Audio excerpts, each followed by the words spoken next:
All right, we're going to get started. Let me give you guys, so there's a bunch of new people, I think, in the Talent Champions Council that are on this call. So let me just give you guys kind of some housekeeping stuff. So May 3rd, we're all reading this book, Radical Candor by Kim Scott, New York Times bestseller. This book is an absolute classic.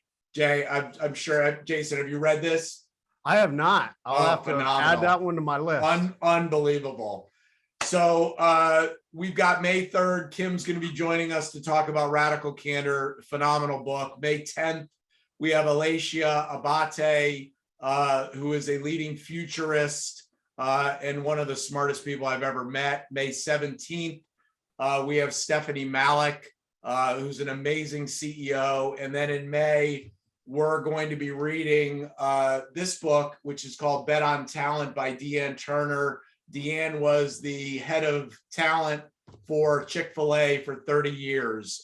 So we're excited about all the things that we've got coming up in the TCC.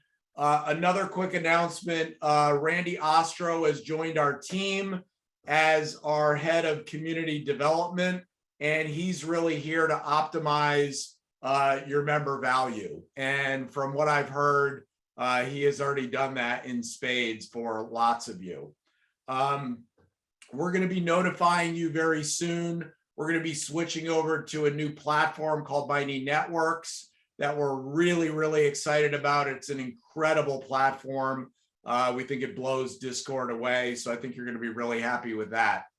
Scott, I'm going to reach out to you offline about that because we were exploring Mighty Networks. I'd love to hear what led you down that path.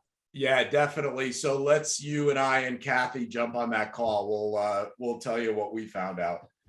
So the format is Jason and I are going to talk for about 30 minutes. Then we're going to open it up to you guys, to the community, so you can ask questions directly to Jason, which is kind of a cool opportunity because, you know, podcasts are great, webinars are great, but they're not interactive like this. And that's kind of what makes these moments special with legends like Jason. So if you do have a question, what we'd ask you to do is just in the chat, just say that you have a question.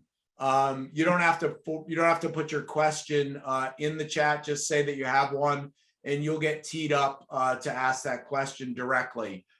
You guys can't see this, so I got to stand up, and you still probably can't see it that much. I've got my No Bad Days t-shirt on, which I wear to death. And it is, it's a very, very cool shirt. I would highly recommend you go to Jason's shop and pick up some stuff. He's got some really cool stuff. Oh my God, that's it. That's the original. That is nuts. So that is what the doctors made to figure out how to put me back together. Unbelievable. And a better drawing out of it that an artist friend just did, which was really cool. So.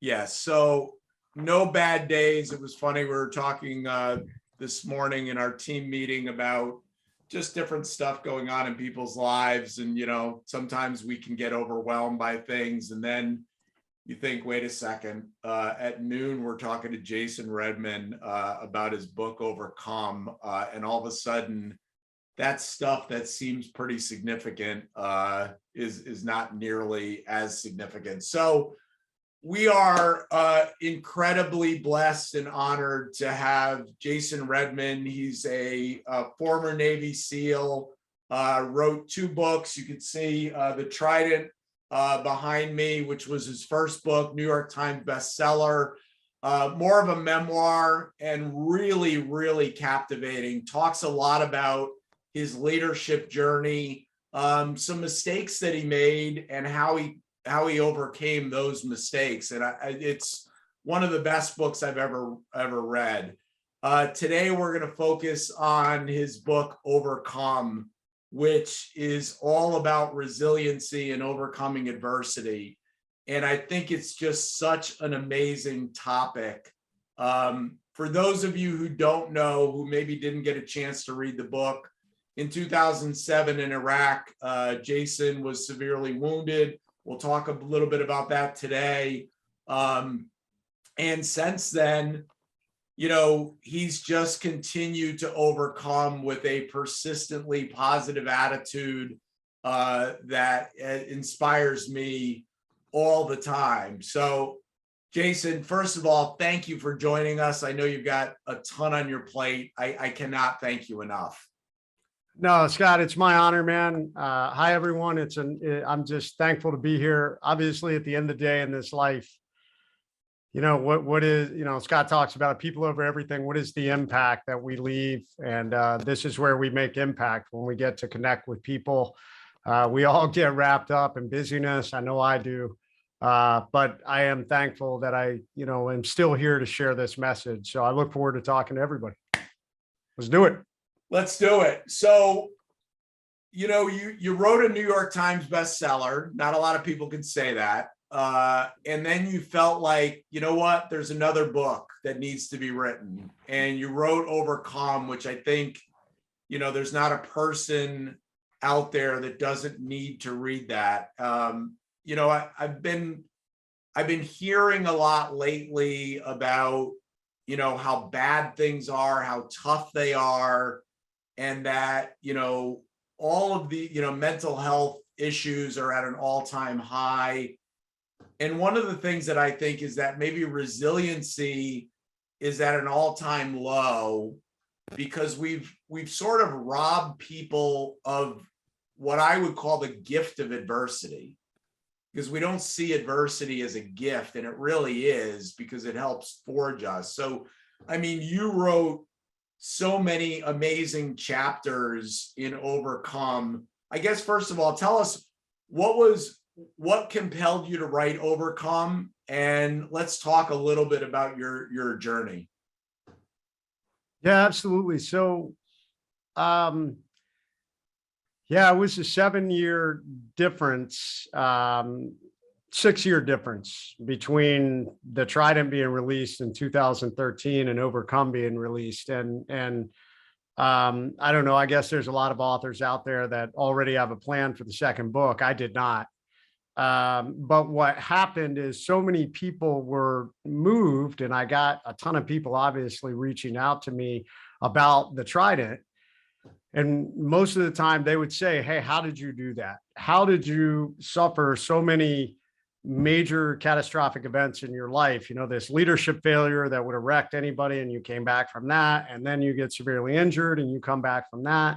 You've done a series of things that people want to know how, and that's really where it came from. Everybody kept saying, well, how did you do that? And I'll be honest, I couldn't totally answer the question. I could tell people, well, overcome mindset, you got to lead yourself and all these different things that I speak on, but I did not have a broken down formula. And it just started me down this journey of, okay, well, let's try and answer those questions. Let's dissect this. Let's start peeling this onion back. Who was I before I made these leadership failures, and who was I through these leadership failures, and who was I when I came out and redeemed myself and became a better, stronger leader, and who was I when I was wounded? Where was I at in my life? Where was I at mentally, physically, emotionally, socially, spiritually? All these different questions, which led to a lot of, one, deep analysis into who I was, but two, really kind of breaking down the formula, how I've lived my life and how it's enabled me to be successful. And once we did that, I then reached out to individuals that I already had worked with. I'll be honest, when I ran my nonprofit, I ran a program called the Overcome Academy, and I built a lot of curriculum for the Overcome Academy for Wounded Warriors, a leadership and resilience program for wounded warriors. And I reached out, and a lot of the things that went into the book Overcome were a lot of the foundation that had been in the Overcome Academy. So I reached out to several high-level wounded warriors, and I said, talk to me about this. This is a formula I've come up with, the Pentagon of Peak Performance, the 3 rules of leadership, how we, the levels of dealing with life ambushes and getting off the X and all these different things. And I asked them, how is this applied in your life? And then I reached out to other high-level military leaders, such as, Jocko, Bill McRaven, Stan McChrystal, Mark Devine, some of these other guys that had been out there that really had lived at the highest levels of leadership, but also I really wanted the tie-in of individuals who were both military and civilian, so they could understand the concept of an ambush, an actual enemy ambush, but I wanted to make it very relatable to the civilian world. So all of that is how Overcome came to be and into what it is today. And it's been fun. It's been kind of a sleeper. It did not make the New York Times bestsellers list, but it continues to, I think in the publishing industry, they call it a slow burn. It just continues to sell at this slow rate. And what I love is when people find it, they're so excited and like, man, I really needed this book. Or I think the best ones are people who are in a major life ambush who write me and say, oh my God, your book totally helped me. I didn't even realize I was on the X until I read your book or something like that. So it's been pretty neat. Unfortunately, we only have an hour with Jason today. One of the things I posted this the other day, Jason was just on with Lewis Howes and the School of Greatness, and that was about an hour and a half. I would really highly recommend that you go back and listen to that, because you'll get even more than we can possibly squeeze in today. But it is just unbelievable. And I was telling Randy today that, as many times as I've heard your story, I found myself, and I was running errands on Saturday, I was listening to the podcast. I found myself really getting kind of emotional listening to it and listening to what happened to you in 2007 and just this unbelievably powerful mindset. For those that don't know that story, can you encapsulate that in I know we don't have a ton of time. Can you kind of encapsulate what happened in 2007? Yeah. To truly understand that story, I do think it must be prefaced with what happened on September 13th, 2007 was really the second act of a very hard story. And in the second act, I had failed as a young leader way back in 2004 and almost got myself kicked out of the SEAL team. So it was that 2-year journey of building myself back up and really redeeming myself and building back my professional reputation and credibility as a leader, which is really critical, because I try and tell people it is never too late to come back. Those lies we're all told when we fall down or fail or mess up, we all lie to ourselves that we can never come back. And I'm living proof you can, because it's pretty darn hard in our community to screw up like I did. And most people just leave, and I didn't. I said, I'm going to gut this out and figure it out. So anyways, all of that led up to a very successful Iraq deployment in 2007. Iraq was a very volatile time. It was very action-packed. We were a very successful deployment. We were going after mid-level and high-level al-Qaeda leaders. And on the night of September 13th, only 1 week from sending our guys home, I was 2 weeks from going home and 1 week from sending our first wave of guys home. We walked into a very well-executed al-Qaeda ambush to go after the #1 leader for al-Qaeda in the Al Anbar province. A guy we had been hunting all deployment, a very dangerous guy. And he had a very large security detail that had set up a very effective ambush line. And we walked right into their ambush, unfortunately. And myself and multiple teammates got all shot up. I was shot 8 times between the body and body armor. So multiple rounds on my plate, 2 rounds in the left elbow, rounds off my helmet, had my left night vision tube shot off, rounds off my weapon, rounds off my right side plate. Took a round, I actually took a round right through my helmet, which is why in the picture of my skull, there's a hole in the forehead, which thankfully did not penetrate my skull. So just kind of a miracle of how that occurred. And then though I did take the round in the face, I turned and it caught me from behind, right in front of the ear, traveled through my face, took off most of my nose, blew out my right cheekbone, my cheekbone and kicked it out to the right. Bullet traveled under my eye and blew out my orbital floor. Eye fell into this newfound hole in my face, broke the bones above my eye, broke the head of my jaw, shattered my jaw to my chin, and it knocked me out. Firefight, we estimate, lasted about 45 minutes, 40 minutes, give or take. My teammates did an amazing job. My team leader did an incredible job. I owe my life to those guys, both fighting back. At one point, my team leader ran forward and got me back behind the only point of cover, which was kind of this large John Deere tractor tire. Got a tourniquet on my mangled arm and did some pressure dressing, type packing wounds for the wounds in my face. And then ended up continuing to fight. We ended up calling in a airstrike from an aircraft called the AC-130 gunship. It was the closest fire mission in the entire Iraq war. Some of you in military movies, or I don't know, maybe some of you are prior military. There's a statement called danger close, meaning when you're calling rounds in, there is a fragmentation and concussion radius that goes out from bombs and bullets from aircraft. And there is a zone that you have to be outside of that fragmentation and concussive blast. If you were inside that zone, you were danger close, meaning you can potentially kill or injure our own people. And we were extreme danger close in this situation. As a matter of fact, the gunship would not bring the missions in the first 2 times. And on the 3rd time, they made my team leader take ownership of it and say, hey, we're against all judgment. We're putting this decision on you. And if we kill you guys, because we're telling you we're probably going to kill you, it's your fault. And believe it or not, all this is on the transcripts. I actually have gone down to the Air Force Special Operations Schoolhouse and heard the gunfight, because they now teach from that gunfight. But anyways, closest fire mission in the entire Iraq war. We amazingly and miraculously survived. And I got to come home, started a whole new journey, 4 years, 40 surgeries.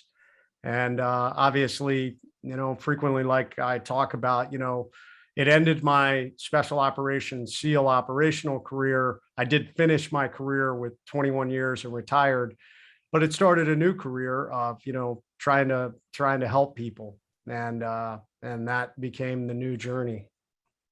Your overcome mindset, I'm sure it started well before, but I think a tangible evidence of that is the now very famous, which you have behind you and I have right here, sign on the door. Talk to us a little bit about that. Yeah, the sign on the door is so amazing, because there wasn't a whole lot of thought that went into it. It wasn't like this, let me sit here for the next couple of weeks and think about this. It really was a spur of the moment thing. But I think it truly captures the essence of the overcome mindset. And the idea behind the overcome mindset is that if you prepare yourself for adversity, if you accept that adversity is coming, you're better prepared to deal with it. One of the gifts the SEAL teams taught me is, hey, we plan and hope. We hope for the best, and we plan obviously for the best, but we also plan for the absolute worst. And that's much more important than best case scenario. Really, it's how do we deal with worst case scenario? And that is a big part of the overcome mindset. Although you can't live your life where you lose yourself and you're so afraid of worst case scenarios that you're not able to execute your plans. And that is that balance. And I think a great overcome mindset coupled with leadership enables you to do that.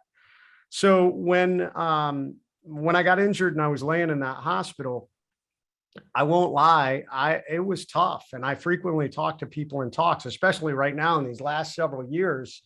I think when any human being endures some catastrophic event, or what I call a life ambush, it is human nature and natural.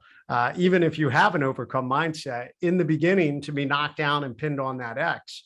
And you're going to go through that thought process of, hey, there's no hope. It's not fair. There's nothing I can do. It's all outside of my control. I mean, all of us have felt that at some time in the last couple of years. And I definitely felt it laying in that hospital bed. I mean, think about it. I had just finished the hardest journey I had ever walked, coming back from this leadership failure. I'd gotten my career back on track. I was recommended not only for the next leadership position, I was actually recommended for our next tier SEAL team, which is a big deal, to be able to screen and go over there. And then suddenly, a week before going home, I get all shot up and I'm laying in a hospital bed and they're telling me they're going to amputate my arm, and, you know, I'm mangled and disfigured. So I won't lie, I was kind of feeling sorry for myself a little bit, trying to navigate through all that mentally. And there were some people that came into my room and they were having a conversation. And this is a big problem in our country right now. There is, you guys may not know this, but there's a pandemic in our country. It's been going on for quite a few years. I actually think it's been going on for about 10 years. And I'm not talking about COVID. A lot of people think, oh, you're talking about COVID. No, I'm not talking about COVID. I'm talking about the pandemic of the victim mindset. We are convincing people all across this country and even globally that they are a victim. And it's so insidious because other people will play into it.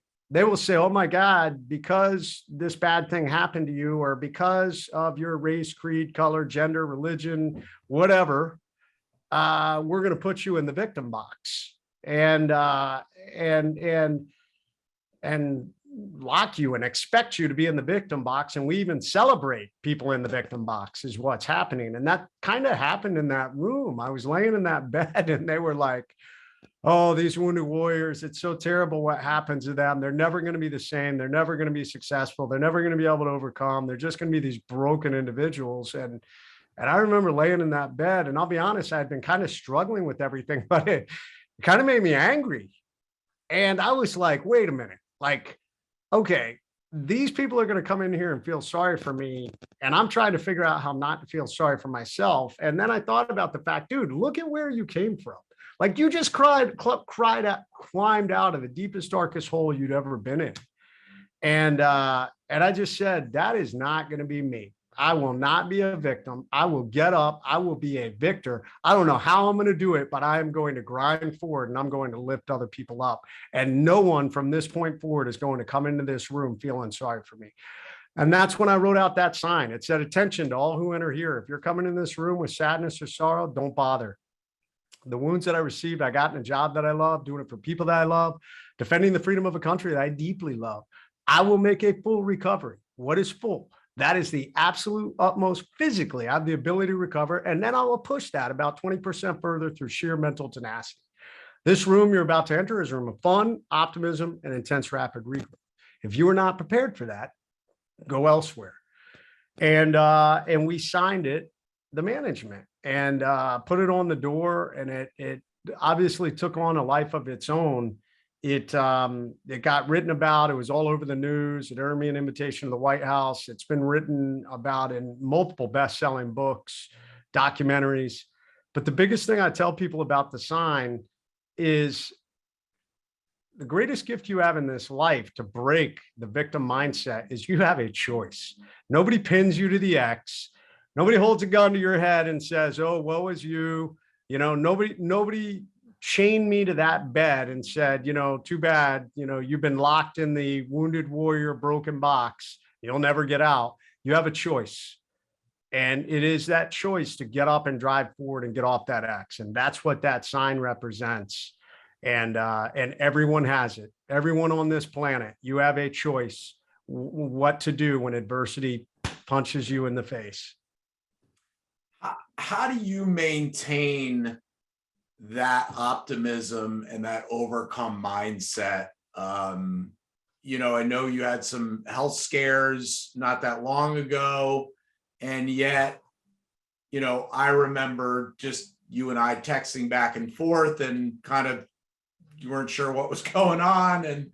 But yet you just, throughout all that, just maintain this unbelievable positivity, even though I'm sure I mean, I knew you were struggling. How do you keep that and maintain that over such a long period of time? One, I'm a realist. I take the world as it is, not for exactly how I want it to be. And I control what I can. And one of the biggest things I've learned is your attitude plays a tremendous difference in the outcome of things. Um, I could not control, I mean, we talk about the health scare last year. I mean, for almost 6 months, they couldn't figure out what was wrong with me. And they were floating around cancer and everything else. And that was terrifying. Um, but and don't get me wrong, I do want to say this. I want to caveat, I am not perfect. I think there are coaches out there that paint themselves as perfection, like 110% all the time, 500% of the time. And I'm like, give me a break. I mean, dude, we all are human. The most successful people on this planet, even Elon Musk is successful because he is consistently operating at a higher level more often than others. So if you're operating at that level 90% of the time, you're going to eclipse everybody else, because most people in this life don't. They're the exact opposite. Like 20% of the time, they want to push the accelerator and be good. And then 80% of the time, they're off and all over the place, whether it's in fitness, finance, or whatever else they're doing. So for me, that's my goal. I want at least 80%. I really like 90% is the sweet spot where I want to be operating all the time. So it doesn't mean that I don't have hard moments. It just means I drive through them. And part of that is surrounding yourself with a great team. My wife, my rock, she is my best friend. She is my business partner. And she is known as the long-haired admiral, or LHA. And sometimes, man, she'll call me out. She'll say, "Hey, do you need to watch one of your videos? You're struggling right now." I'm like, "Roger that. Let me get off my own X." I mean, hell, I did it the other day.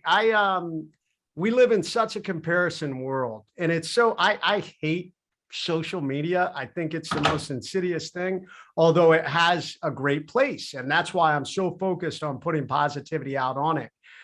But it's amazing to me that sometimes you'll see stuff that goes viral and you're like, "You're kidding me. Like, this went viral," and all of us are trying to put out good, positive stuff that gets drowned out.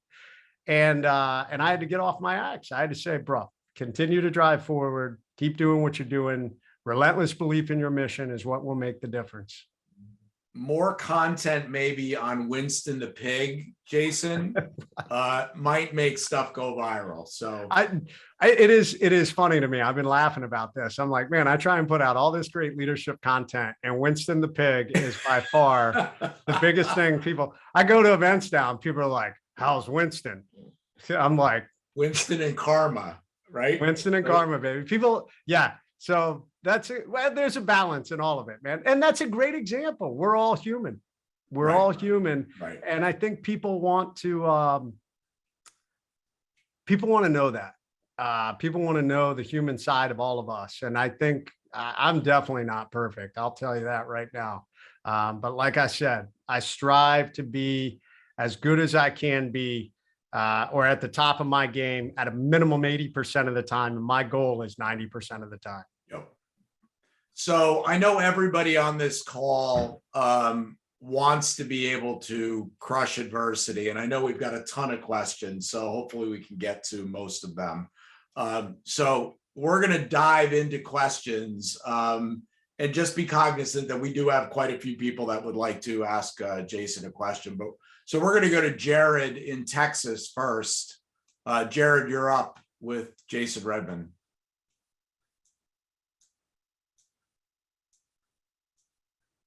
Jared, going once. All right, I'm here. Can you hear me? There he is. Thanks. Hey, Jason, so great to see you here today. I really appreciate you carving out time to join Talent Champions Council. I may be one of very few active duty service members on the call today. U.S. Navy Supply Corps logistics officer, going on 20 years. I've got about 5 months remaining despite the beard. I'm on the DoD Skill Bridge program, and almost everything you have mentioned today really resonates as it pertains to something that I call the transition ambush. as it pertains to the armed forces family and their inevitable last day on active duty. From all of your experience and your very high level view on the military transition, as we incorrectly call it, because the military doesn't transition, people do. Is anyone talking about the transition ambush or military service members and their spouses staying on that transition X as they eventually try to get out of that DoD vortex? Is anybody having a discussion along those lines about intentional informed planning for that inevitable last day on active duty from the earliest days in service, as opposed to reacting to that inevitable departure from the ranks? Over to you. Thank you. Yeah, Jared. Hey, man, thanks for your service. And I'm going to try and answer these quick because I know we don't have a lot of time, which I'm super long-winded. So I'm going to try. So the really short answer, Jared, is I don't know of a high-level big program that's out there that's doing it. I do agree with you. So many people get on the X that leave the military, and there's a lot of reasons. It's one of the things that I wrote about in the Point Man Planner, that the military is so structured, and we have such an amazing mission that when we leave, the civilian world doesn't have that. Maybe some of the greatest companies on the planet, but even then, it just doesn't come close to what the military has. And I think that transition, I don't care what rank you were, whether you retired as an O10 or an E1, there's structure on both sides of the equation. In the civilian world, it's not quite the same. And I think that really makes it a difficult transition. I know that there are nonprofits out there that are really focused on that. I'm recently started working with the SEAL Future Foundation, which is focused on how do we help former SEALs be successful in the civilian world, and not just job placement, but our guys carry a lot of demons. This job is physically hard on you. It's emotionally hard on you. It's mentally hard on you. And man, we're really having guys. I mean, one of the mass chiefs I served with just took his life last week. And I can't stand seeing that. This guy should have been super successful on the outside, but where are we getting it wrong? So there are nonprofits that are focused on that. I don't know if there is a high level program out there doing that. Thank you, Jason. We're going to Teddy next in California. Teddy, you're up. Hey, can I caveat one thing? Yes, I want to say one please. thing, and it applies all across the board, Jared. It comes back to this. It comes back with, you have to figure out in the civilian world, whether you're military or civilian, who you are, what you stand for, and what your mission is. And I think that's the hardest part for military guys, is to figure out, if you were a SEAL, you're no longer a SEAL in the civilian world. You're something different. Me, I'm using those experience and leadership. But I think that's the critical component for anybody in this life. If you want to find purpose, this is who I am, and this is the value I provide to the world, and this is my new mission in this life. Fantastic. Okay, sorry. Teddy, you're up. Jason, it's a pleasure. First, thank you for your choice and your sacrifice to serve our country. It's hard to articulate how appreciative I am. So thank you for that. I want to ask you about what makes a team special. So going back to your ambush, it's amazing what you personally did, laying there on the ground for 45 minutes, what have you, keeping yourself alive. But what stands out to me is what your team did and how special they were. Leader goes down, they step up, they handle the firefight, they keep you alive, they take care of each other. It's incredible. So my question is, as you think back to that team, what are the characteristics from your perspective that made it so special, and what makes a great team special from your perspective? I think that team, we all really gelled really well. Although the SEAL teams do a good job with this. I think we do it through training. I think we do it through a very focused mission. Those bonds are forged in SEAL training and BUDS, and then it's continued through training in every platoon or assault troop or whatever you do. The mission brings us all together. So I think it's that that forging that occurs in every aspect of what we do that brings the team together. And then there's an additional level, and this gets into, often I talk to companies about this. In any team, it's critical, and I think the SEAL teams are probably some of the best at doing this, is we teach guys from day one, you are a leader. In the absence of leadership, I will step up and lead. And it's been one of the things that when I go in and talk to companies, frequently I like to do this little drill where I'm like, hey, I want all the leaders for the company to stand up. And usually what happens is the managers and the CEOs and everybody with a title stands up. And then I'm like, no, everyone in this room should be standing up. And if you think of yourself that way, it's amazing. It's one thing where a team, a good team with a great leader can accomplish. But if you have a team of leaders, man, you can do anything, because now people have the initiative. You know, they understand each other's jobs, but they're also willing and immediately ready to step into someone else's job. That's what happened that night. And then it gets even bigger. It becomes the external connection teams. So think about that. For me that night, it wasn't just my teammates that enabled me to survive. It was the gunship crew, which we had obviously built a relationship with over time, these guys flying overhead with us. It was the medical crew, who I didn't even know these people. And this, you know, multi-service medical force of experts saved my life. So I think all of that comes together to make a difference with a team. And at the end of the day, it's the shared experience, the focus on the mission, and then how do you teach everyone within your team you are a leader and encourage that from day one. Yep. Thank you, brother. I think the military does it so well. And I was just thinking as you were talking, you know, for those who follow sports, you see it, Bill Belichick, what happens, you know, somebody goes down, it's next man up. It's, you know, that's just the culture and the mentality that he's built. So everybody's a leader, and, you know, when things happen, people are ready to step up. Scott in Colorado, bringing the energy. I know it. You're up. Man, yeah. I mean, I'm going to be a little bit more docile on this one. Jason, I got goosebumps. I've had him the whole call. I mean, this has just been, I mean, it just touched on so much that encapsulates life, not business, not any one specific silo.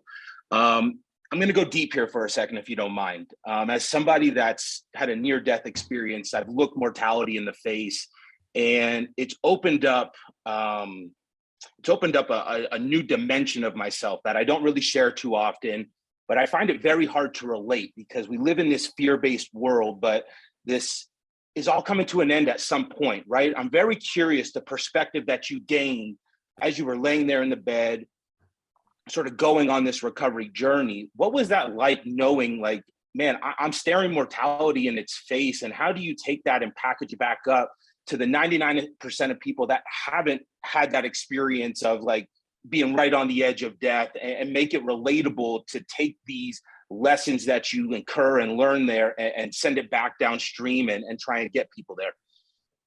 Yeah, it's just messaging. I mean, I try and do it all the time. And Scott, I appreciate I love deep conversations like this. I will try and just keep this short. At the end of the day, I try and convince people of two critical things. Number one, the only guarantee in this life is we are all going to die. We don't know when that's coming. Everybody lives like there is all this time in the world, and there's not. I don't think you should live in fear and be like, oh my God, I have to get everything done, and I shouldn't sleep, and I shouldn't do this or do that. I meet a lot of people that kind of have that mindset, and it's not, it's a balance. You know, nutrition, sleep, fitness, all key critical things that we need to do. But at the end of the day, we're all going to die. It's guaranteed. You will never cheat it. So I think it is a balance. It's why I talk about the Pentagon of Peak Performance. I meet a lot of people who we tend, and I'm even guilty professionally. I put a lot of time and effort into my business and what I'm doing. But this is why the Pentagon is so important. I check myself and say, you know what? I'm not putting enough time into my social leadership with my family, because who knows, man? I mean, I don't know when I'm checking out. I pray God is going to allow me to stay around. He's given me a couple close calls, and he's going to allow me to stay around till I'm 80 or something, but I don't know that. So convincing people that stuff is great. It's great to accumulate stuff, but Scott, I'm sure you know as well as I do. And I tell people this, when I was laying there dying and I literally thought that was it. I thought I was checking out. Not once did I think about my stuff. I like to ride motorcycles. I had a cool truck. Not once did I, think, yeah, I wonder if my motorcycle misses me, or how much money do I have in my bank account right now? I wish I could check it one more time before I check out so I could see what my final net worth is. No, all I cared about in that moment was I would have given anything to tell my wife and kids I loved them one more time. And I think, and I'll tell you what, in the end, that's all that really matters. I mean, I want to be successful in my life and I want to make a difference, but I really just hope that my wife and kids and my inner circle know how much I love them and appreciate them.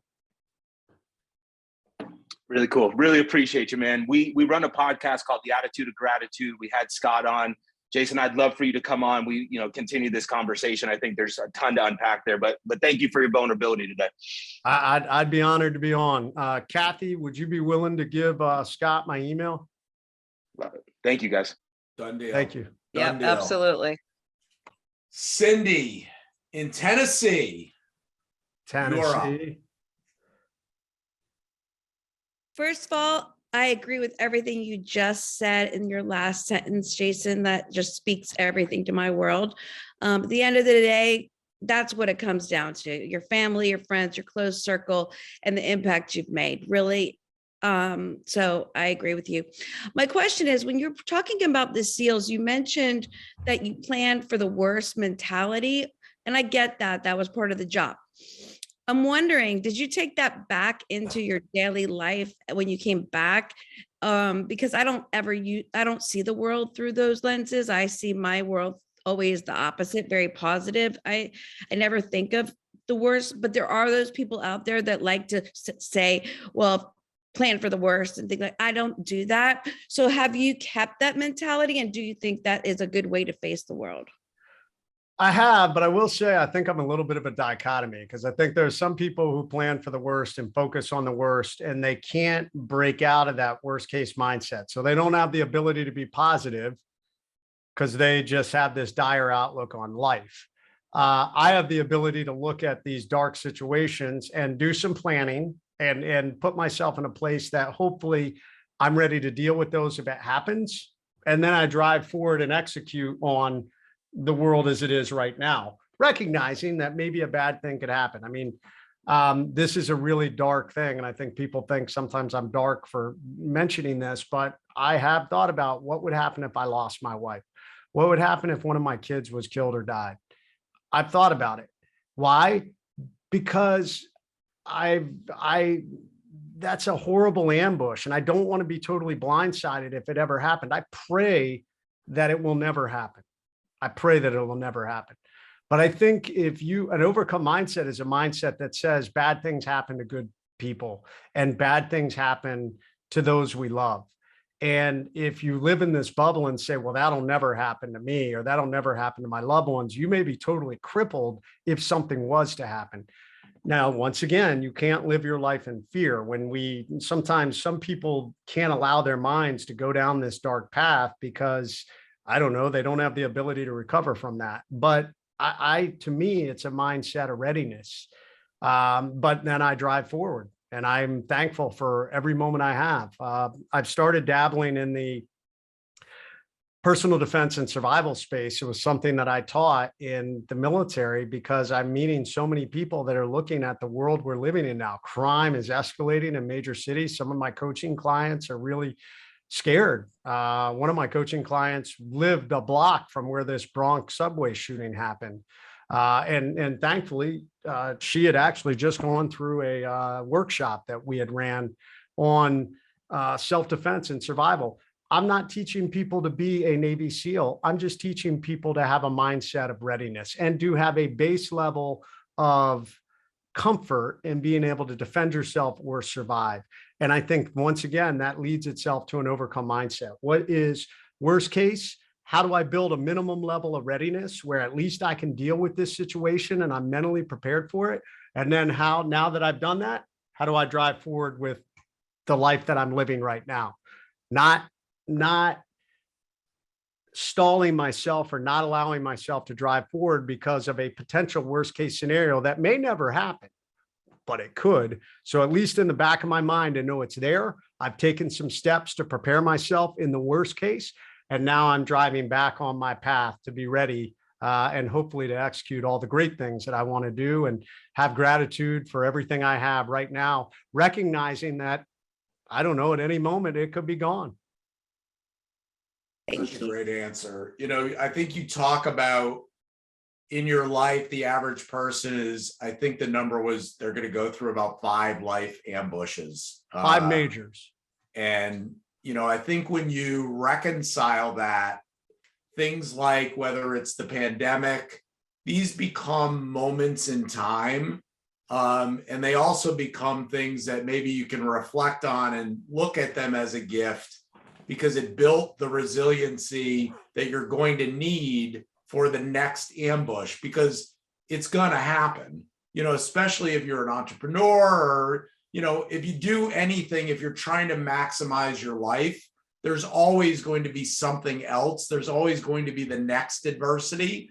And the great thing is these things forge us to be stronger and be able to handle those things. And that's why Navy SEALs are so spectacular, because the adversity that you're put through is so intense that you're able to handle things that the average person can't.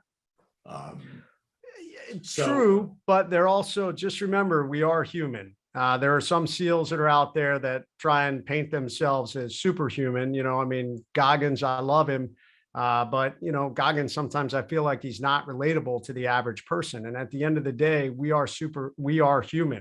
We are human. We have weaknesses and flaws and problems, and navigating this world is no different than anybody else that's on here today. Yeah. It's just a mindset and a willingness to continue to drive forward despite the bad things. And, like Scott talked about, accepting that when bad things happen, they suck, but they do make you better if you're willing to allow them to, because no different than working out in the gym, when you go through an uncomfortable or major life ambush, it makes you better mentally, emotionally, for future life ambush. You're able to dwell on. No different than when I was laying in that hospital bed and I was like, wait a minute, I just finished the hardest thing I've ever been through, which was to climb out of this deep, dark hole where I had teammates say, kick him out and we don't want to work with you. It prepared me for that life ambush, these battlefield injuries. Yeah, phenomenal. Kathy in Florida, you're up. Hey, Jason, thank you so much for your service. It's just boundless what you've given to your country. And I greatly appreciate you being transparent and honest about, the epidemic of victimhood that has plagued this country. And I wanted to ask, just kind of speculate for us. Do you think things will ever kind of turn around a little bit and, in that area? Or do you think it's just, we're going to be fighting this culture war going forward as far as, the victim mentality? And I don't know. I have a 10-year-old son, and I often think, how am I going to get him into college? I don't know what, victim status he's going to claim. I don't know. So I don't know. I'm just kind of curious to, just hear your thoughts on that. I am relentless positivity and a relentless optimist. Although, like I said, I accept the world for as it is. So right now we're fighting that. Interestingly enough, I'm speaking at a college in about 2 weeks, and they asked me to speak on social justice, and I was like, that's not really what I speak on. And it was kind of funny. It was an interesting conversation with them. But I said, okay, I'm going to do this. It may not be the talk you guys are looking for, but it's going to be a talk on, we've become a country that's so focused on our differences, when the reality is we really should be focused on what makes us alike, because I've been all over the world. And humans, for the most part, we're pretty alike. I don't care if you're a Muslim from Iraq, or you're, you're Chinese, or you're Russian, or you're American.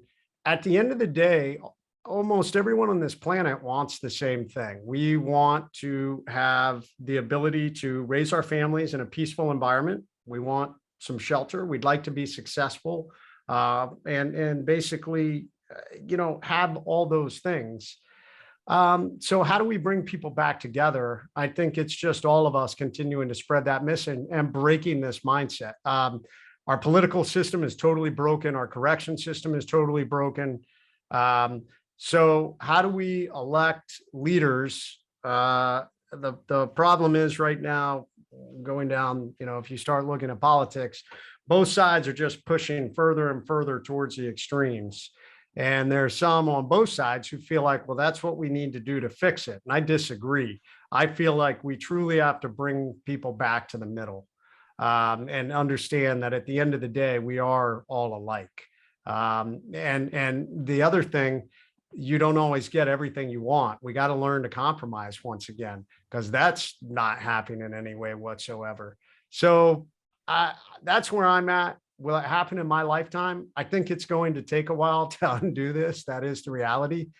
But we also have to continue to beat that drum of, hey, be a victor, not a victim. The problem with this victim mindset and this victim pandemic that's out there is there are tens of millions of people who are from the same race, creed, color, gender persuasion, whatever you want to say, who are super successful, who have broken free of whatever lies you're being told that you can't do this because you grew up here, because of your race, or because of your gender.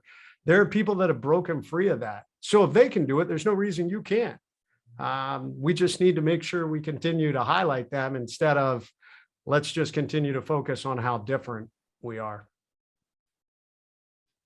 Just my opinion. Thanks. Oh, thank you. Tom, in California, you're up. Hey, Jason, I'm a big fan. I also enjoy Monday Muster. Boom. Yes. It's always one of my favorites. My question to you is, from your perspective, why do you think the Navy SEALs right now are having so much popularity, right? You look at Jocko, you look at you look at Goggins, you look at Mark Devine, you look at Leif Babin.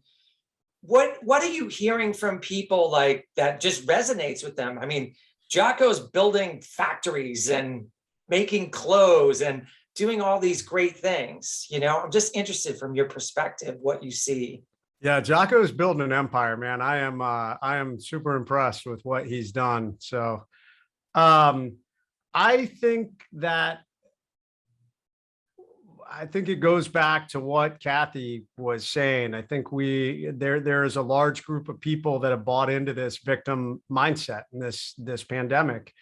And I also think that we are losing leaders. People are, I don't know, we have a lot of followers, in my opinion. So I think when you see people who are willing to overcome, who are willing to drive forward, who are willing to lead, I think people are excited. And I think the SEAL teams have built a culture of that. I will say it's a double-edged sword in the SEAL teams. They're not often super excited to have everyone out there, although I think they do recognize the power that it brings. So, right now, SEALs have a little bit of a celebrity status. I think that's a combination of how hard training is. I think it's a combination of the product we've developed. And I think it's a combination that obviously we accomplished some very high level missions over these last, over the last 20-year war. So I'm thankful for it. And I hope that it's a mindset that we can continue to push out there to help people. I think people need to do hard things again. It's something that I have talked about. If you look at American culture 100 years ago, before we got into the technology boom, everybody had either you were a farmer or maybe you worked in industry, but for the most part, it was a harder way of life. And I think life has gotten really easy. And the flip side of that, and I don't think our sports programs are quite as robust, which is another place where you learn how to do hard things and deal with adversity and deal with conflict and teams and things like that. And so I think a lot of people are trying to figure that out. And I think we need to figure out how to bring some of those things back as a culture. I don't know how, but I think those of us that have been in the military, really, we recognize the power of that. How do you bring it back into a company, team, or your family? I think that speaks to the desire, right? I think people are looking for leadership and they're trying to find it, and they're finding it through people like you and your books. So thank you. Yeah, Thomas, thank you, man. So selfishly, I'm going to call on somebody out of the blue because it's not that often that you get two special ops guys that get to talk to each other. So one of my favorite people on the planet is Robert Hamilton Owens. So if you're still on the call, I'd love for you and Jason to just chat real quickly. I don't know if you have a question because I am calling you out of the blue. Hey, Jason, great to hear from you. Can you hear me, Mark? Yes, Scott? Robert, Yeah. honored to be on with you. Hey, Jason, I'm a PJ, but I work with Mark Devine. I'm the only non-Navy SEAL fit coach. And the real sad thing is that Mark and I, Crampton, we were supposed to be together this next weekend doing a SEAL fit event. We do the all-nighters, 2 all-nighters. And so that whole thing is just terrible. And we got to find a way to fix that. I agree. On your other issue, I think why SEALs are so popular is exactly what you said. I think grit, overcoming, leadership, do hard things, adversity. I think people respect that and they don't know how to personally do that. So when Goggins or others says do hard things, people don't want to embrace every day doing hard things. They want comfort. And then they're not ready. Like the question was, I'm positive I don't always think about the worst, but your comment was really good on readiness. None of us want to dwell on the negative, but preparedness, sheepdog, readiness for anything that happens is such a way of lifestyle for so many people, military and those that have not been military, but they've been trained. So I understand why it resonates with so many people having you speak, and I just encourage you to continue to do that. And thank you for sharing today. I wrote down lots of notes. Robert, my honor, man. Yeah, and man, Mark was a great guy. I deployed with him in 2007, the deployment that I was wounded on, and I was shocked to hear that last week. So my condolences to you, and please tell Mark I said hello. Mark Devine. Yeah, for those of you on the video, we had a command master chief commit suicide, and it's PTSD kind of a deal. And I was supposed to be with him this next week. So I've been with him for the last 6 years doing all-nighters training SEAL fit. And we would walk down the beach all night long, and we'd tell stories. And he would tell great stories about wonderful situations and great things. And it was all about, grit and leadership and personalities and working and overcoming. And I was just privileged to be with him. And for those on this podcast, the reason that Jason has such a word is because he's got such a word. And people are scrambling to try to find how to raise your kids, how to go to college and take on the left and the right and find out where you live. But there's a core thing deep within all of us. How do you overcome? And how do you prepare? And the price you have to pay to be in that position to not be knocked out when those 5 things in life come and knock you out. And some will stay down and some will get up. And so it's something that can be learned. I appreciate all you said. Robert, my honor.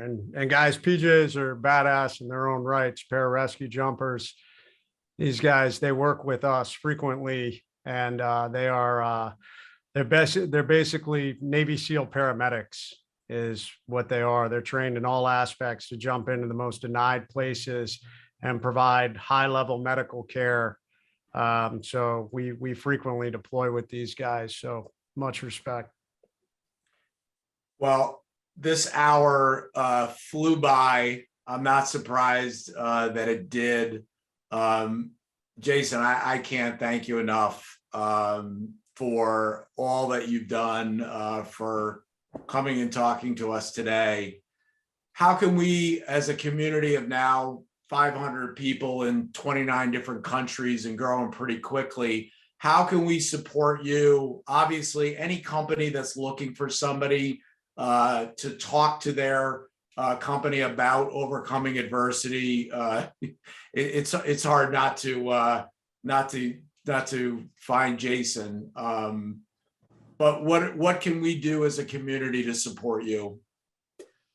I appreciate you guys. I mean, obviously continuing to spread the word of, maybe sharing videos and stuff like that with the stuff I put out. Thomas, obviously I appreciate Monday Muster. I mean, I think the other day I hit my, I don't know what number. I mean, I've been doing it for a couple of years now. Every week I do Monday Muster, a motivational video. I am currently working on a pretty high level mastermind I'm launching next year.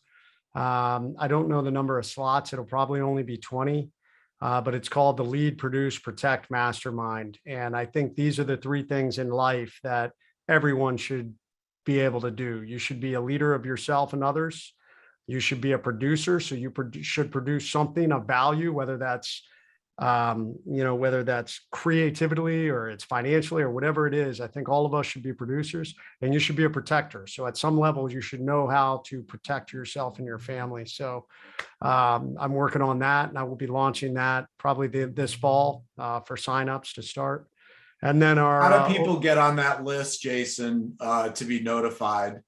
They would go to our website and sign up. Right now, the page is live on my mastermind, although it's very the information on it is very generic right now. It's a lot of information coming soon, but it is on there, the Lead, Produce, Protect Mastermind at jasonredman.com. And then our Overcome and Defense workshops, we'll be running the second one on September 17th. And there's about 20 slots for that. It's a 2-day workshop to teach basic levels of marksmanship, weapons handling, first aid, survival, from how do you survive a basic storm to how would you survive if our country imploded. I talk about how, I have a system you would need to get out of the cities and things like that. And then both self-defense and de-escalation. One of the big things, there are people out there that I think they run programs there. They teach people, hey, you're going to be John Wick. And I'm not teaching you that. There is no program out there. I work with guys who weren't John Wick. I'm not John Wick. Instead, I've partnered with a high level martial arts guy, and his mindset is the right mindset. It is a mindset of, how do I de-escalate this situation before it ever moves to a violent encounter? Now, if it moves to a violent encounter, then what is my escalation plan and how do I deal with that? But how do we teach people how to verbally de-escalate a situation? And that's some of the stuff that we're teaching. So that's called the Overcome and Survive workshop. So that's coming in September. So those are the few things that I'm doing that I'm passionate about. We need that. I don't know. I thought about that. I'm like, people need to lead, produce, and protect if you truly want to be effective in this life. Absolutely phenomenal. Jason, thanks again. Grab his books. Definitely, we didn't talk about the Point Man Planner that much, but definitely check that out. His Overcome Army community is incredible. So thank you again. If anyone wants to stay for a little overtime, we certainly can do that. But we're going to let Jason go and get on with his day. Thanks so much. Thank you, guys. Hey, great to see everyone. Appreciate all of you. So Rob, thanks for your service, brother. And yeah.